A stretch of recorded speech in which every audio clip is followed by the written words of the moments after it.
aqui é o Pozzoli e para quem não me conhece, eu sou um aluno do 4º ano aqui da Faculdade de Medicina da UFMG e eu espero que vocês todos estejam bem. No vídeo de hoje eu vou estar respondendo algumas perguntas que me fizeram na última publicação desse tipo que eu fiz na aba comunidade aqui do canal. E se vocês quiserem mais vídeos do gênero, tiverem curiosidade, eu posso estar trazendo mais vídeos assim também. Aí eu publico lá na aba comunidade e vocês mandam as perguntas lá, ou você manda pergunta por Instagram, ou você manda pergunta por e-mail, tá tudo na descrição, fique à vontade. Então, vamos pro vídeo desde já, eu vou ler daqui as perguntas. Primeiramente, o Rubin perguntou assim: gostaria muito de saber como você faz as suas revisões e estuda pelo Anki. Beleza, Anki. Pra quem já acompanha aqui o canal, sabe que eu sou, tipo assim, eu adoro a ideia de estudo ativo e eu uso principalmente duas ferramentas, dois aplicativos. Eu uso o Notion, que até me zoam dizendo que a pessoa me zoa e eu já pergunto: você já ouviu falar sobre o Notion? Porque de fato é um aplicativo que eu considero super completo e que eu utilizo muito no meu dia a dia mesmo. Você consegue ver na minha live de Study With Me, eu tô com o PDF aberto e o Notion do lado assim. Mas como é que eu encaixo o Anki na minha rotina de estudos? É o seguinte, o Notion e o Anki para mim são complementares na minha estratégia de estudos.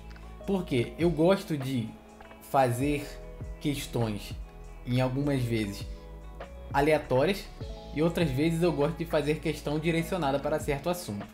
Quando eu estou fazendo questões direcionadas para algum assunto específico, eu uso sempre o Notion. Por quê? Enquanto eu estou lendo, como eu falei, eu deixo o PDF, deixo o livro aberto de um lado e vou fazendo questões, elaborando questões. Eu leio, penso naquele assunto, elaboro questões pertinentes e escrevo no Notion.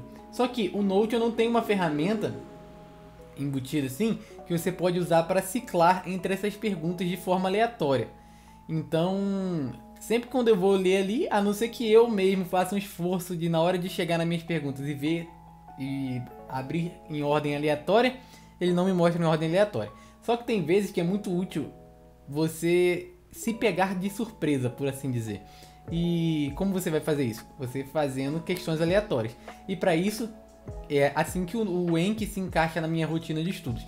Eu tenho um monte de decks no Anki, eu devo ter mais de 50 mil flashcards no Anki, dos mais diversos assuntos. Eu estudo alemão pelo Anki, eu estudo medicina pelo Anki, eu tenho até Anki pro Enem. E se você quer ter acesso a esses meus Ankis do Enem, você pode acessar esse vídeo aqui que vai estar por aqui, do meu Notion, e lá nos materiais do meu Notion tem todo o Anki de tipo de ciência da natureza, de ciências humanas, de linguagens e de matemática que você pode usar para treinar toda a matéria. E eu sempre atualizo ele. Mas é o seguinte, digamos que hoje eu queira estudar fisiologia cardíaca, só que eu não quero estudar, sei lá, funcionamento de válvulas cardíacas especificamente. Talvez eu queira, joga qualquer coisa aí na minha frente e eu quero me testar meu nível de conhecimento em fisiologia cardíaca.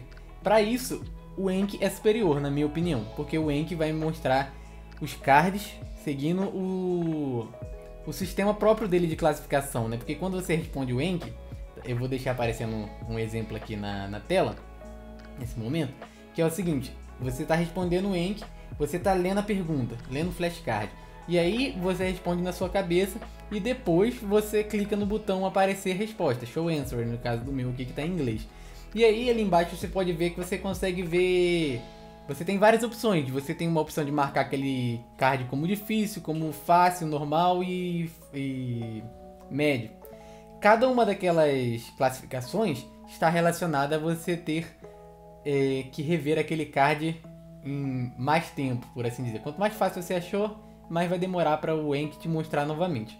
Então beleza, e o que eu faço? Eu tenho algumas bastante extensões do Anki, e algumas dessas extensões me mostram quantas cartas eu fiz por dia e me mostra uma distribuição durante o ano inteiro de quantas cartas eu fiz naquele dia. Eu tento manter sempre um padrão de cartas no dia. Tipo assim, eu no mínimo eu tenho que fazer 50 cards por dia. Essa é a minha meta, por assim dizer. No caso, geralmente eu faço mais, eu faço em torno de 60 cards por dia, porque, como eu falei, é entre Enki e Notion. Eu faço mais questões que isso, só que eu também faço muitas questões no Notion. Mas aí é isso, eu utilizo decks já prontos no Enki e eu faço as minhas perguntas no Notion, beleza? Por que eu faço isso com o Enki de deck já feito? Porque eu uso decks que já são completos em questão de estudar para residência americana, para a prova do USMLE, Step 1, Step 2, Step 3, Step 2 CK, essas coisas.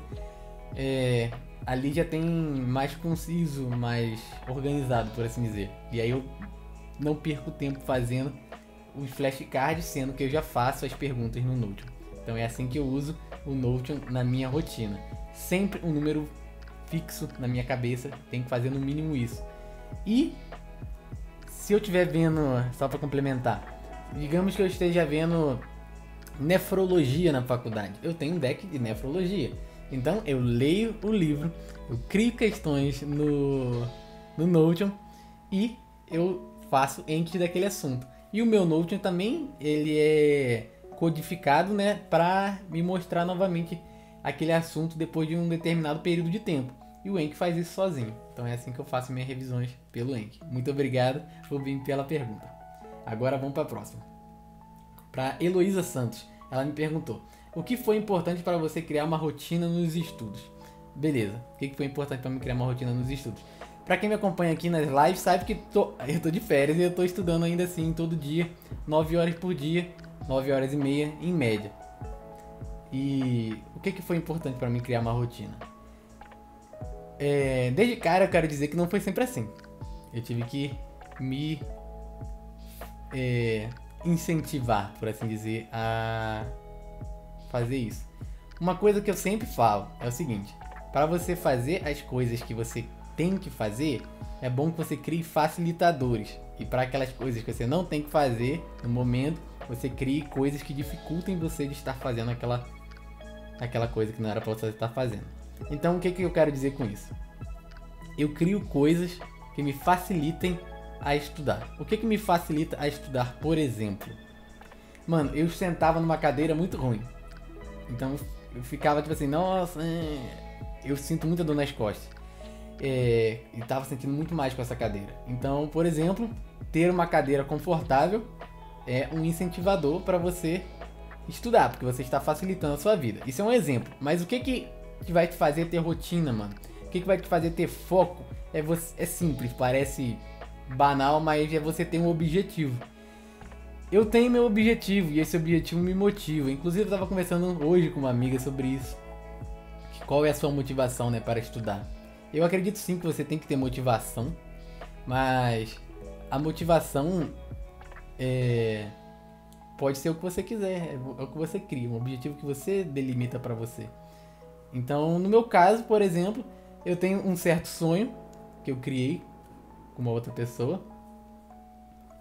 e eu vejo que para eu chegar nesse sonho, para realizar a minha parte dele, eu tenho que ter uma boa residência. Então, eu quero fazer residência na USP, de cirurgia cardiotorácica, lá no Instituto INCOR. Então, eu tenho essa meta. Então, se eu tenho essa meta, eu sei que a prova teoricamente é difícil, eu sei que eu tenho que estudar. E, mano, aquele pensamento de no futuro eu vou estar ajudando alguma pessoa com isso aqui que eu estou estudando hoje, é o importante, é o que me motiva hoje a fazer. Não que eu fico preocupado com o futuro, mas para o futuro você faz ele a cada dia, né? Não existe um dia assim que chegou, pronto, futuro. Não. Você faz ele todos os dias. E eu decidi que eu faria ele todos os dias por meio do estudo.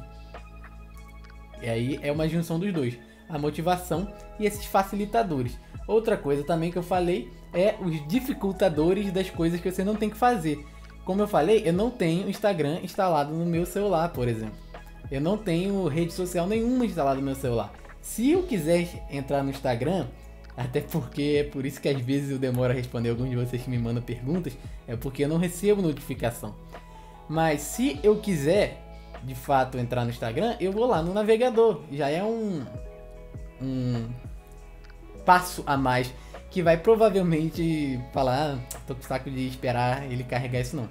Então, crie dificultadores. Meu celular, no geral, fica longe de mim quando eu tô estudando nas lives. Por quê? Porque eu quero que eu não fique mexendo no celular. E é isso. A passo para a rotina é você ter coisas que facilitem seu estudo na sua rotina, mano. Eu tô dizendo na sua capacidade. Não precisa ter um setup dos sonhos para você estudar. Mas o que você puder fazer para melhorar o seu rotina de estudos, faça, porque você só está beneficiando a si mesmo. Então, você vai estar se ajudando, né? E dificulte o máximo para você fazer qualquer outra coisa. E tenha um sonho, por assim dizer, sei lá, uma meta. E pense em como que você pode fazer para chegar nessa meta.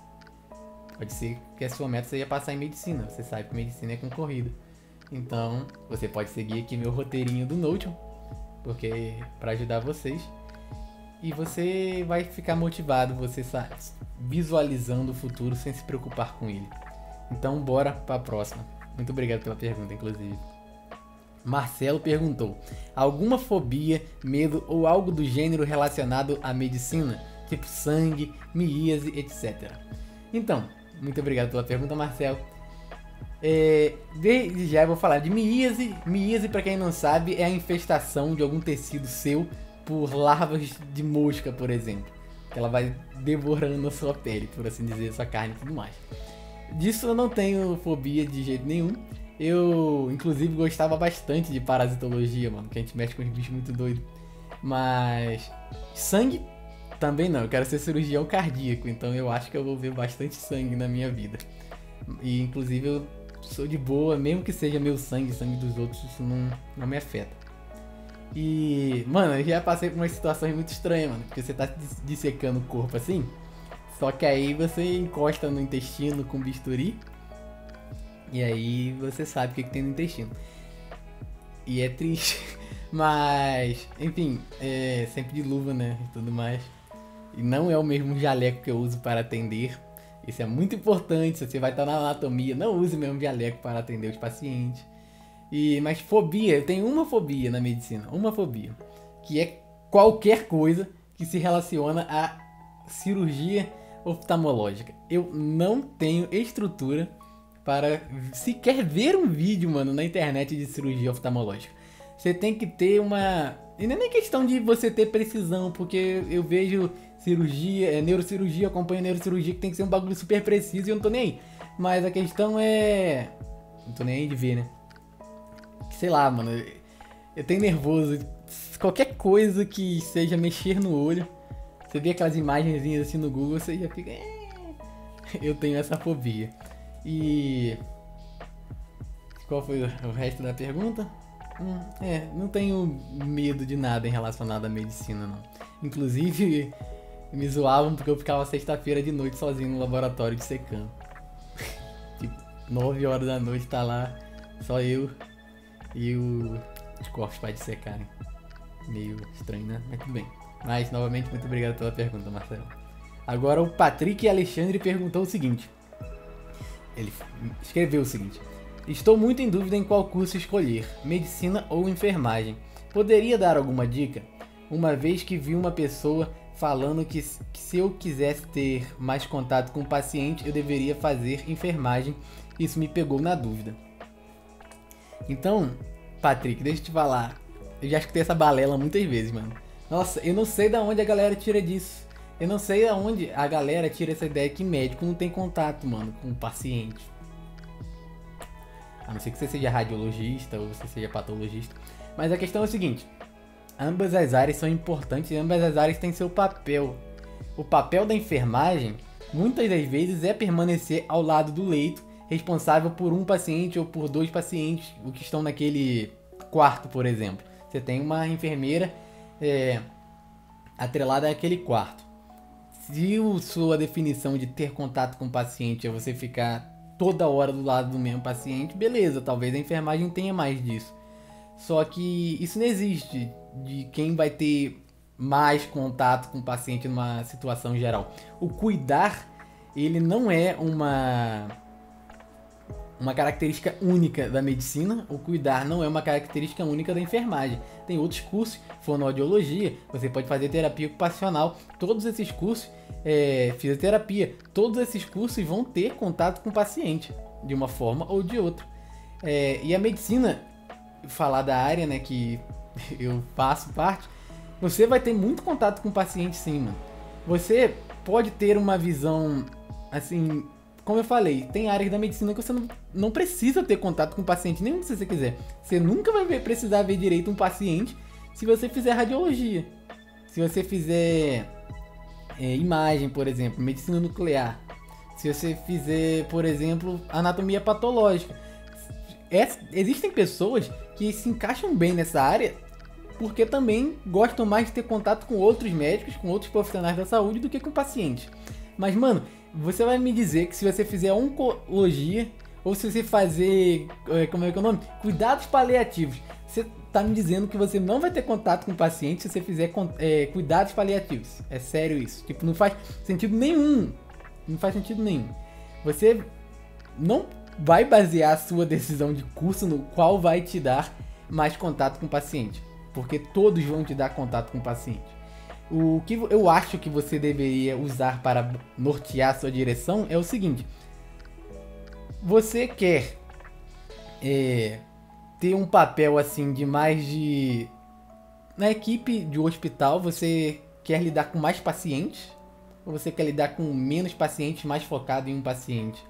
Se você quiser ser cirurgião, você só pode ir pela medicina. Mas se você quiser, mano, olha só, se você quiser entender vocalização das pessoas, você vai estudar muito mais disso, mano. Você vai ter muito mais noção anatômica, por exemplo, da faringe, da laringe, do pescoço em si, do que um aluno mediano da medicina. Se você quiser fazer fonoaudiologia. Norteie a sua decisão por qual você visualiza a sua rotina no futuro. Eu quero ser cirurgião. Eu quero bloco. Eu não quero, mano, ser chefe de bosta nenhuma. Eu quero bloco cirúrgico, entendeu? Essa burocracia de se... Ah, meu Deus do céu, eu sou sinistro, eu comando não sei quantos cirurgiões. Não. Eu quero operar. Então eu sei que eu deveria ir pra medicina. E eu também quero clinicar, óbvio. Mas tô dizendo a parte específica, né? Assim, minha prioridade, por assim dizer. E é isso. Não existe isso de um curso tem mais contato com um paciente do que outro, não. Estão te ludibriando. E vamos lá para mais uma. Essa é do... Muito obrigado pela pergunta, tá, Patrick? Hernani Nepomuceno. Espero que esteja falando esse nome adequadamente. Ele falou assim: boa tarde, Lucas. Como montar um cronograma de estudo eficiente? Quantas matérias, na sua opinião, deve-se estudar por dia? Eu suponho que esteja falando de nível médio. De nível médio pro Enem, para vestibular, qualquer coisa que seja, é o seguinte. Eu considero que isso varia muito de pessoa para pessoa. Você tem que nortear a quantidade de matérias que você vai estar vendo por dia baseado em uma coisa apenas, irmão. Você está conseguindo responder... Você está responder a seguinte pergunta. Eu consigo explicar isso que eu acabei de aprender? Quando você tá ali, mano, focado no flow do estudo lá, você tá pegando informação, você tá interiorizando e você consegue explicar aquilo muito facilmente para outra pessoa se você aprendeu adequadamente. Isso aí eu acho que é um bom benchmark, assim, de que ainda estou rendendo. Aí você parte para um exercício, você tenta resolver, você viu que tá conseguindo resolver? Beleza. Agora, você estudou todo aquele assunto, você pode partir para outro, sem problema nenhum. Aí, ótimo, partir e estudar outro lá assunto. Só que, nossa, não tá entrando na minha cabeça de maneira nenhuma, tô ficando cansado, tô ficando frustrado. Talvez você tenha chegado no seu limite naquele dia. E um dia diferente do outro, você vai acabar desenvolvendo maior capacidade de estudar mais assuntos por dia, progressivamente. No início você pode achar super difícil você estudar teoria do conjunto, meu Deus, de nível médico eu tô dizendo, tá? Porque, se você pegar nível superior de qualquer coisa, você vai precisar de mais dias. Mas enfim, tô lá pegando teoria de conjuntos pro Enem, basicão, e tô demorando um dia, mano, e não tô entendendo. beleza, mas aí depois, mano, você já tá estudando análise combinatória e estatística em, tipo assim, um dia, o que vai cair no vestibular. Isso varia muito de pessoa a pessoa e você pode se aprimorar. Então começa com pouco, começa na sua zona de conforto. E logo, já, saia da sua zona de conforto. E vai colocando mais assuntos por dia, desde que você esteja conseguindo manter o rendimento. Não adianta você estudar o Enem inteiro num dia e você não aprender bosta nenhuma. Não é à toa que medicina dura 6 anos, né? Se durasse um ano só estudar tudo igual louco todo dia, você não ia render nada. E você continua estudando a vida toda. A questão é essa, você tem que estudar, fazer as questões, sempre estude realizando questões, sempre.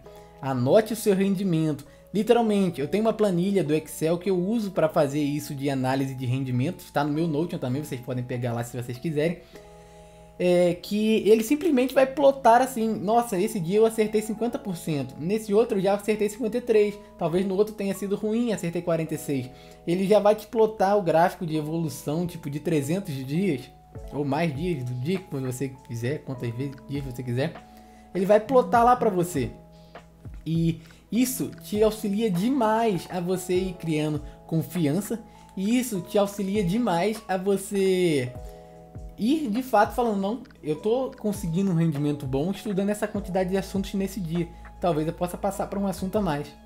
E é assim que você vai nortear quantos assuntos você vai ver por dia. Não tem um padrão, e às vezes é fácil ver vários assuntos de linguagem num dia, mas é extremamente difícil ver vários assuntos de química num dia. Então até intramatéria, dentro de uma mesma pessoa, no mesmo ponto de proficiência, ainda tem diferença entre as matérias. Então, é isso. Começa com pouco, plota seu desempenho, anota seu desempenho, vai vendo. Estou conseguindo acima de 90% sempre que estou vendo esse assunto? Beleza, posso botar mais assuntos. E é assim que eu diria para você organizar a sua rotina de estudos. Então, bora lá para outra pergunta. Agora a pergunta da Beatriz Lopes, que é... E muito obrigado, tá, Hernani, pela pergunta. Como você estudava linguagens? Então, muito obrigado, Beatriz, pela pergunta. É o seguinte, como eu estudava linguagens? Eu foquei... Obviamente você tem que estudar de maneira inteligente. O Enem não vai te cobrar gramática. Gramática no Enem é cobrado na redação, não em linguagens. Então, eu tô falando de linguagens. Você tem que saber as escolas artísticas. Você tem que saber o que é trovadorismo, quinhentismo, primeira escola do modernismo, segunda, terceira, essas coisas. Mano, uma super dica é o Enki de linguagens que tá no meu Drive. O Enki de lá, ele já tem perguntas sobre todas essas escolas literárias. Mas a questão é, leia um pouco sobre essas escolas literárias, entenda a característica de cada uma delas e beleza. Faça questões sobre as escolas literárias. Porque interpretação, mano, não é nada mais, nada menos do que você pegar várias informações diferentes que já estão na sua mente, analisar o que aquela questão está te dando de valor e você conseguir ligar o que está na questão com o que já está na sua mente. Aí, tipo assim, meio que... Imagina que é um vagalume piscando aqui, um vagalume piscando no seu cérebro. Você cria conexão. Você sabe que é aquilo ali que você tem que fazer para aquela questão. Se eu vejo lá... fala um texto falando da mulher de uma maneira, meu Deus do céu, a mulher é tudo, a figura amada, a idealização da figura amada. Será que é romantismo? Talvez, né? Ou será que é parnasianismo? Provavelmente não é parnasianismo, mas é romantismo. Aí, mano, por quê? Porque você decora. Isso é você decorar, você decora as características dessas escolas literárias e você faz questões. E vê seu resultado e plota no gráfico e vai marcando a sua evolução. E é o seguinte, em linguagens especificamente, como você já viu no Pozzoli Explica, eu leio sempre a pergunta primeiro, sempre. Por quê? Porque eu gosto de chegar na questão com mente livre. Eu quero ver se eu estou de fato, principalmente, mano, quando você está treinando. Isso é muito mais importante quando você está treinando. eu quero ler o texto e me testar na capacidade que eu tenho de interpretar aquele texto, de entender o que aquele texto está falando. Porque se eu já desço logo lá para a questão, leio a questão, isso em linguagem, diferente do que eu faço em humanas, eu já vou pro texto muito direcionado e talvez eu comece a ver coisas que não estão ali. Você entendeu o que eu quero dizer? Você começa a se... assim, você começa a falar, eu deveria estar procurando por isso, então eu vou começar a ver isso no texto, mesmo que não tenha lá. Então eu gosto de ler o texto, julgar o texto e ler a questão. E aí, mano, as alternativas é lógica. O Enem tem uma parada que é tipo assim, você tem que achar que a resposta que é a mais certa. E geralmente as pessoas ficam em dúvida entre duas. Então, uma dica sobre isso é, vá na que você estava primeiro. Quase sempre que você mudar, você vai errar. Porque a primeira vez que você leu, aquele assunto estava fresco na sua cabeça. Então você pensou de uma certa forma, te veio um insight. Aí depois que você lê de novo, às vezes você já tá ficando estafado com aquele assunto. E aí você fica meio, tipo assim, duvidando do seu próprio conhecimento. E aí você vai, troca e erra. Mas leia cada alternativa com calma e bota que tem mais lógica com o que você conseguiu tirar do texto. E é isso, é assim que eu estudava linguagem. Eu só lia mesmo sobre as escolas literárias e fazia as questões, nada mais que isso. E meu celular, ele tá gostando de me mandar notificação. Então, era isso, eram essas perguntas que tinha para hoje. E tem mais uma pergunta aqui, é do Matheus Tomás. Mas aí é sugestão para vídeo. Ele tá pedindo como aproveitar ao máximo o ciclo básico. E isso aí vai ser um vídeo à parte, porque tem muita coisa para falar sobre isso. Então aguarde aí, Matheus, que o seu vem como vídeo especial. E eu espero que vocês tenham gostado desse quiz. Se vocês quiserem saber coisas sobre mim, sobre qualquer coisa, sobre a medicina, vocês podem mandar em pergunta dos vídeos, em qualquer lugar que eu falei, né? E muito obrigado por assistir, não deixe de deixar aqui seu like, se inscreva no canal e compartilhe com seus amigos. E vamos crescer esse canal para chegar a essas palhaçadas em mais pessoas. E também tem umas informações úteis aqui e ali que pode ajudar as pessoas também, seus amiguinhos. Dá spam no seu amiguinho lá no WhatsApp, lá, fala assim, olha só, tem aquele careca estranho lá, aleatório, falando coisas sobre medicina, você não queria medicina? Então, entra no canal. E é isso, muito obrigado e até o próximo. Tchau, tchau.